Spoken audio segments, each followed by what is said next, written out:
business class, the stewards, they get to know you a little bit, what your preferences are. So I kept asking for water, and they were like, don't you just want the full bottle?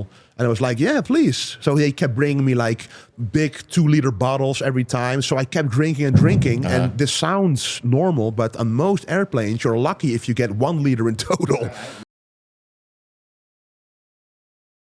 So I was going to ask you, what are you going to change for the Mr. Olympia? Yeah, so for me, as boring as it sounds, consistency is key, the cliche. Yeah. But that brought me the the Ohio victory. And one thing, like this is going to sound maybe a little, how do you say that? Well, you know what I mean when I say it. I took business class to Ohio.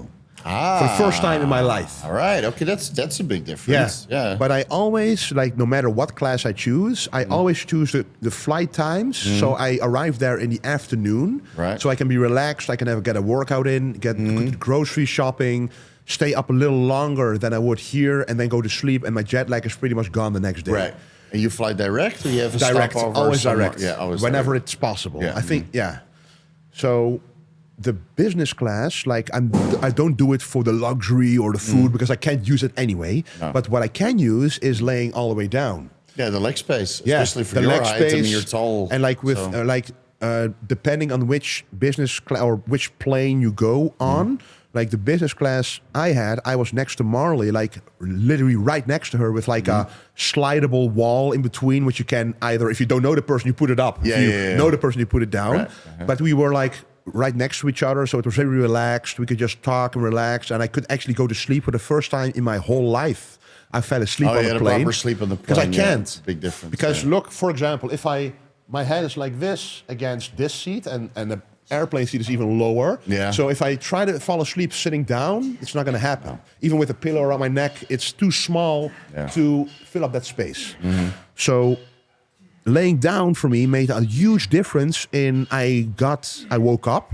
We went from the airplane. We arrived in Ohio, and I felt like, wait a second, I'm feeling actually quite all right instead of like beaten up by premium economy or economy. Or you're falling asleep when you get to the customs, immigration. Exactly, but I was like, whoa, I feel great. I even lost weight on the flight. Oh, that's new. Because the business. Did you use the compression socks or no, nothing. Okay. But what I did do is drink a lot of water. Like but business class, if they know you a little bit, like there are less seats in business than in premium or economy, for example. So the stewards, they get to know you a little bit, what your preferences are. So I kept asking for water, and they were like, don't you just want the full bottle?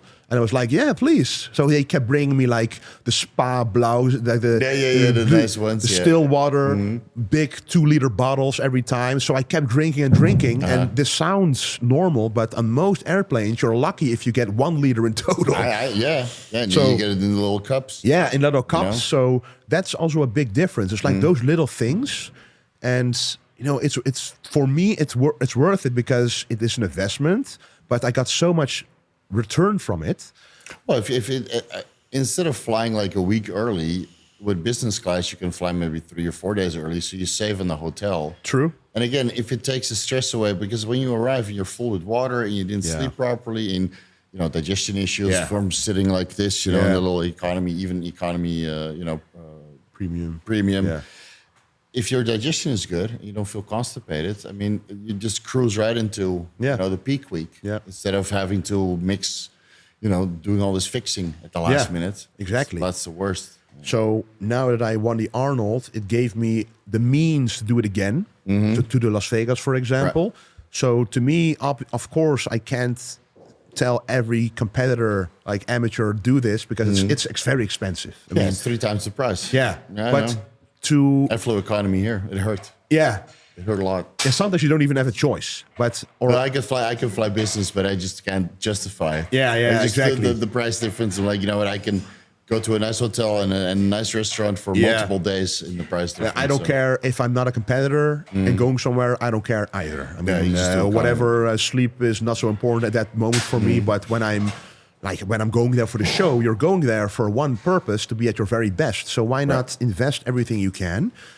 But for me, it has worked out very well. And it takes the physique I have here to across the world instead of basically the opposite of like you're not transforming, you're actually going backwards, and then you got a glazed donut and your ankles are all swollen. Then you got to fix that first. You lose 1 or 2 days, and you're like, you can't help but get a little bit of stress from that, and you will never achieve the look you had in mind.